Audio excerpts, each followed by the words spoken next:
Anda sedang mendengarkan Sayaga Hipnoterapi Podcast bersama Dr. R. Hera Gustianto Ali Murni, episode 19.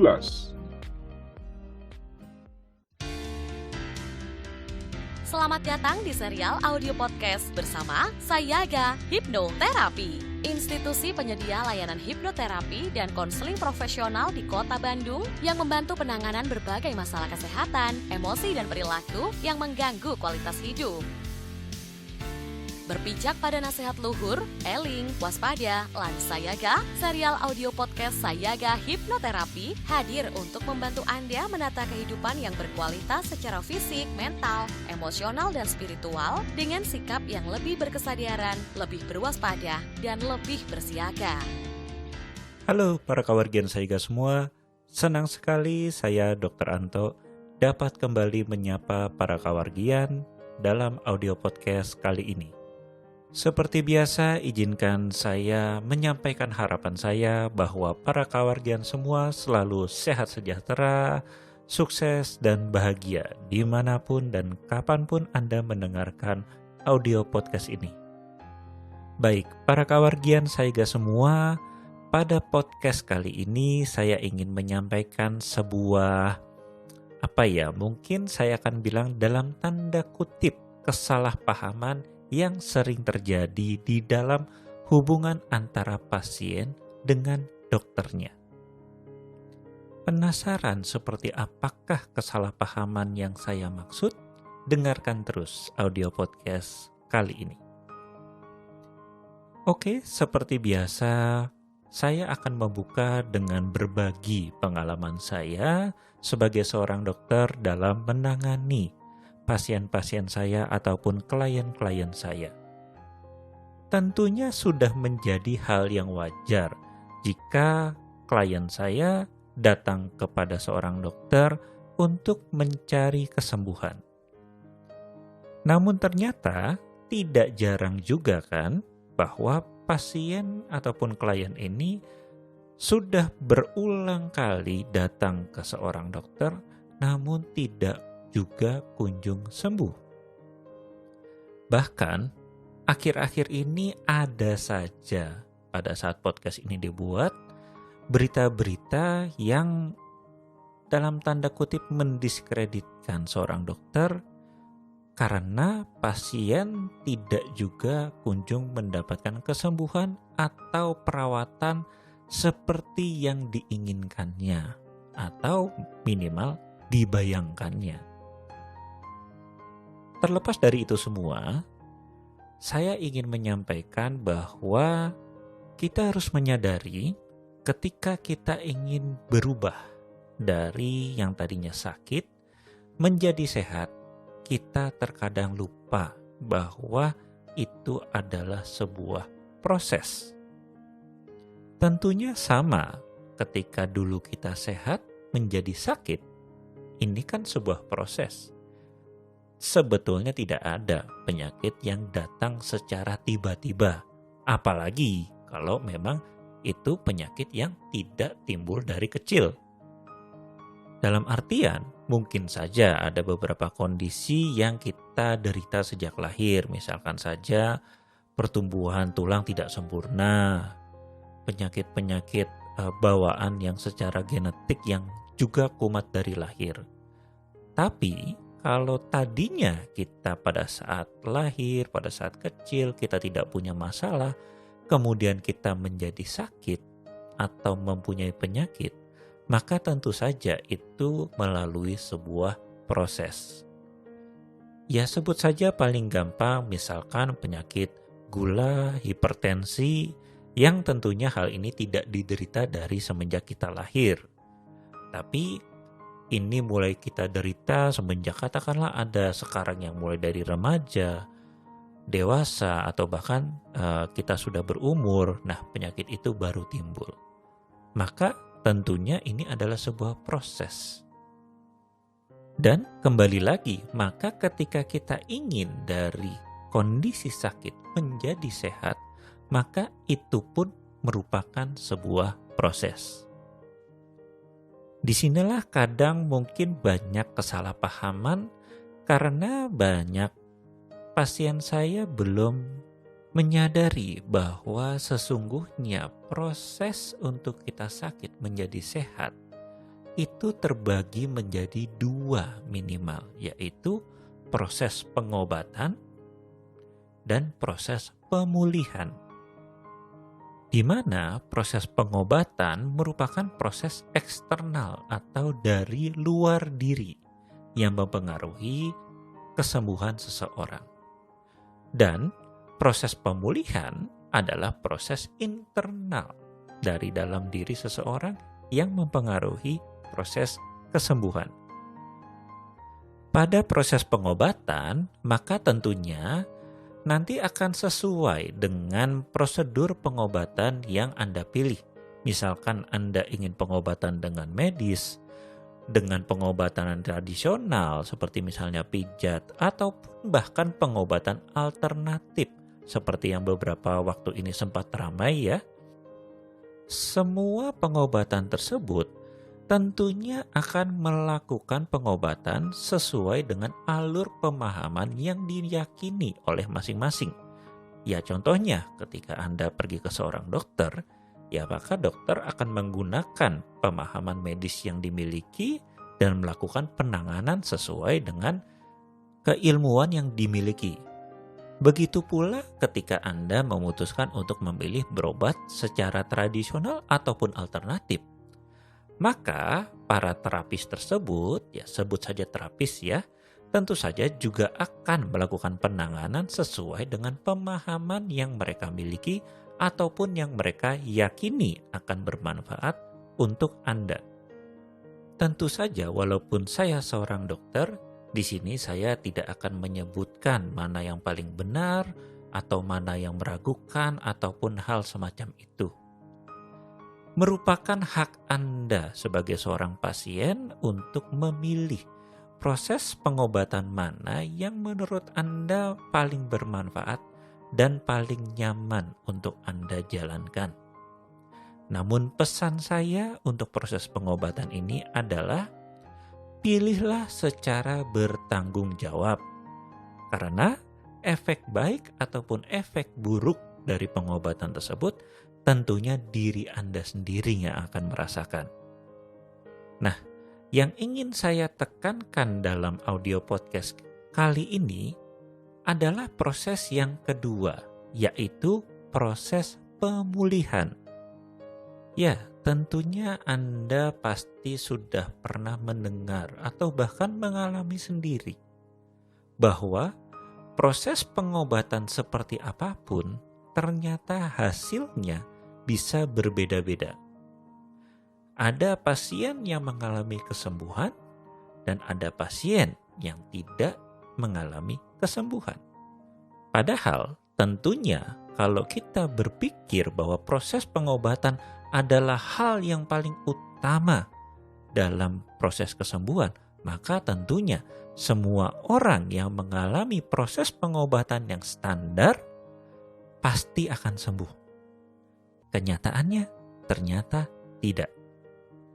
Contohnya saja dalam praktek saya sehari-hari, ya tentu saya banyak menjumpai pasien-pasien yang mempunyai penyakit kronis, seperti misalnya darah tinggi, gula, kolesterol, dan lain-lain. Dan sebagai dokter tentunya saya sudah tahu bahwa pengobatannya ya pengobatan yang standar, dalam artian kita akan mengikuti alur pengobatan yang telah disepakati bahkan di dunia internasional. Pemberian obatnya seperti apa, kemudian nasihatnya seperti apa, pemeriksaannya seperti apa, langkah-langkah pemeriksaan dan pengobatannya seperti apa. Nah, tentunya sebagai seorang dokter, setiap dokter pasti melakukan hal yang sama. Karena apa? Itulah standar dunia kedokteran dalam menangani atau mengobati suatu penyakit tertentu. Namun ternyata seperti yang tadi saya bilang bahwa hasilnya bisa bervariasi. Ada pasien yang membaik, ada pasien yang sedang-sedang saja, ada pasien yang ternyata tetap memburuk, ada juga. Nah, disinilah salah paham yang tadi saya maksudkan di awal sering terjadi. Bahwa pasien beranggapan jika pengobatannya sudah benar, maka pasti pasien akan sembuh. Kenyataannya bahwa seperti yang tadi saya bilang, proses untuk mencapai kesembuhan terdiri dari dua, yaitu proses pengobatan dan proses kesembuhan. Nah, ketika proses pengobatannya sudah benar, maka saya sering bilang kepada pasien bahwa proses pemulihannya berarti yang seringkali terganggu. Kenapa bisa seperti itu? Karena ternyata sistem pemulihannya banyak terganggu oleh kondisi-kondisi yang dilalui atau dialami oleh pasien tersebut. Sebagai contoh yang paling sederhana, ada pasien saya yang datang katakanlah sakit batuk, pilek, demam, ya katakanlah gejala flu. Tapi tidak sembuh-sembuh. Setelah saya dalami, dia juga sudah pernah berobat ke dokter. Dan tentunya saya menanyakan pengobatan seperti apa yang dilakukan. Ya tentu saja dia ceritakan dan saya menilai yaitu standar. Wajar sekali seorang dokter melakukan pengobatan seperti itu. Namun setelah didalami lagi, ternyata dia ini seorang pekerja yang sedang dikejar-kejar target. Sehingga apa? Pikirannya stres, istirahatnya terganggu, pola makannya seketemunya. Boro-boro untuk menjaga minum air, bahkan seringkali minum air pun kalau ingat. Nah, maka ketika kita bicara tadi sistem pemulihan ini memerlukan kinerja tubuh yang optimal. Bisa dibayangkan dalam kondisi pasien ini bagaimana sistem kerja tubuhnya bisa optimal. Karena kurang istirahat, makanan yang kurang bergizi, air yang kurang, pikirannya stres, dan lain sebagainya. Karena itulah penyakit sering saya sebut sebagai fenomena ujung gunung es. Kenapa? Ya karena itu tadi. Penyakit adalah pintu gerbang untuk kita melihat berapa banyak masalah yang sedang dilalui oleh pasien ini. Yaitu tadi masalah pekerjaan, mungkin juga masalah keluarga, mungkin juga masalah keuangan, spiritual, sosial, bahkan lain-lain. Nah, satu hal yang menarik dari semua penyebab tersebut, sebagian besar sebetulnya seharusnya bisa ditangani dengan pemikiran yang baik. Hanya saja memang seringkali pemikiran-pemikiran yang baik ini terhalangi oleh faktor-faktor emosional dalam diri. Seperti misalnya tadi, dia pinginnya istirahat. Ya, secara normal seharusnya dia bisa langsung beristirahat, tapi ternyata ketika malam dia malah cemas, kepikiran, overthinking, dan sebagainya. Waktu yang seharusnya dia bisa manfaatkan untuk istirahat ataupun menata waktunya untuk hal-hal lain secara baik, ini yang sering kadang-kadang dipengaruhi oleh faktor-faktor emosional dalam dirinya. Karena itulah dalam keseharian saya juga menggunakan metode hipnoterapi untuk membantu pasien-pasien saya yang ternyata masalah-masalah penyakit ataupun bahkan masalah-masalah dalam kehidupannya itu juga muncul dari masalah-masalah emosional, trauma-trauma masa kecil yang belum selesai. Inilah yang menjadikan seolah-olah pikirannya buntu untuk menyelesaikan permasalahan-permasalahan dalam kehidupannya dan akhirnya menyebabkan dia stres dan akhirnya ya banyak sekali penyakit-penyakit yang diakibatkan oleh stres tersebut. Dari yang paling sering bertemu dengan saya misalkan penyakit lambung, susah tidur, kemudian penyakit-penyakit ya katakanlah semacam gejala flu dan lain-lain. Kenapa? Karena seperti yang mungkin kita sudah banyak tahu yaitu Ketika kita stres tentunya daya tahan tubuh menurun. Dan ketika daya tahan tubuh menurun, otomatis serangan-serangan penyakit gampang masuk.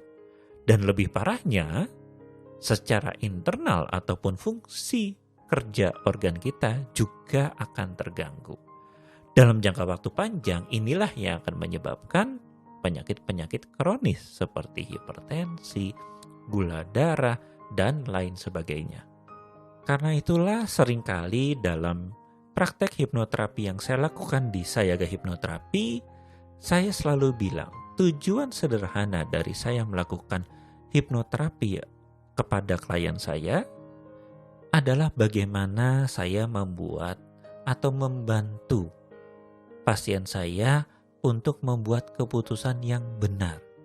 Benar itu bukan berarti tidak salah. Namun keputusan benar yang saya maksud adalah keputusan yang pasien saya siap terima apapun konsekuensinya. Dan kita akan siap menerima konsekuensinya kalau kita bisa mengambil keputusan tersebut dengan pemikiran yang logis atau rasional dan emosional yang stabil. Karena dengan begitu kita bisa mempertimbangkan secara matang apakah keputusan ini memang betul-betul siap kita ambil, dan tentu saja keputusan ini saya ambil bukan atas dorongan emosi-emosi seperti marah, sedih, takut, dan sebagainya. Dan akhirnya itulah yang akan membuat pasien saya mempunyai daya tahan mental yang lebih kuat, mampu untuk menghadapi stresor dengan lebih baik, dan akhirnya daya tahan tubuhnya juga akan meningkat. Otomatis proses pemulihannya juga akan menjadi lebih baik. Hal ini tentunya bisa diterapkan dalam penyakit yang bersifat akut atau cepat ya, seperti misalnya flu, ataupun penyakit-penyakit kronis yang juga tentunya memerlukan penanganan jangka panjang seperti gula, hipertensi, dan lainnya. Ya, jadi begitulah hipnoterapi dapat membantu dalam proses pemulihan dari diri pasien. Karena tentu saja manusia adalah makhluk yang sebetulnya sangat luar biasa. Kita punya proses pemulihan sendiri. Anda bisa bayangkan ketika Anda luka, apakah Anda perlu pengobatan yang sangat-sangat spesifik ataupun canggih? Tentu tidak juga. Ya, kalau lukanya hanya kebeset, tidak ada tulang yang keluar atau apapun, kan tentunya tubuh Anda punya sistem pemulihan sendiri. Anda mungkin hanya perlu membersihkannya, sudah dibiarkan mungkin 1 kali 24 jam sudah dia menutup, kering, dan akhirnya mulai proses pemulihannya sendiri. Seperti itulah tubuh kita diciptakan, dan selayaknya itulah yang akan kita pertahankan sebagai tanggung jawab kita juga terhadap Tuhan yang Maha Kuasa yang sudah memberikan kita kesempatan untuk hadir di dunia ini dan memberikan manfaat untuk semuanya. Demikianlah dari saya, Dr. Anto, undur diri. Semoga bermanfaat, dan jika ada masukan, kritik, atau saran, silakan disampaikan di media sosial kami. Terima kasih, salam eling, waspada, lan sayaga. Serial audio podcast Sayaga Hipnoterapi menghadirkan inspirasi kehidupan yang diintisarikan dari berbagai keilmuan psikologi dan pengembangan diri yang juga diadaptasi dari kisah nyata para individu yang menjalani program terapi dan konseling bersama tim profesional dari Sayaga Hipnoterapi.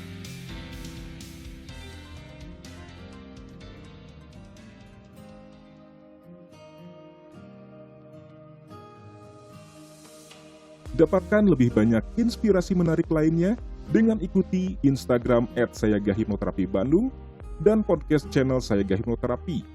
Kunjungi juga website www.hipnoterapibandung.com untuk temukan lebih banyak informasi menarik lainnya, termasuk untuk memesan layanan hipnoterapi dan konseling bersama para tim profesional dari Sayaga Hipnoterapi Bandung untuk membantu Anda menangani berbagai masalah kesehatan, emosi, dan perilaku yang mengganggu kualitas hidup. Mari menjalankan kehidupan yang eling, waspada, lan sayaga.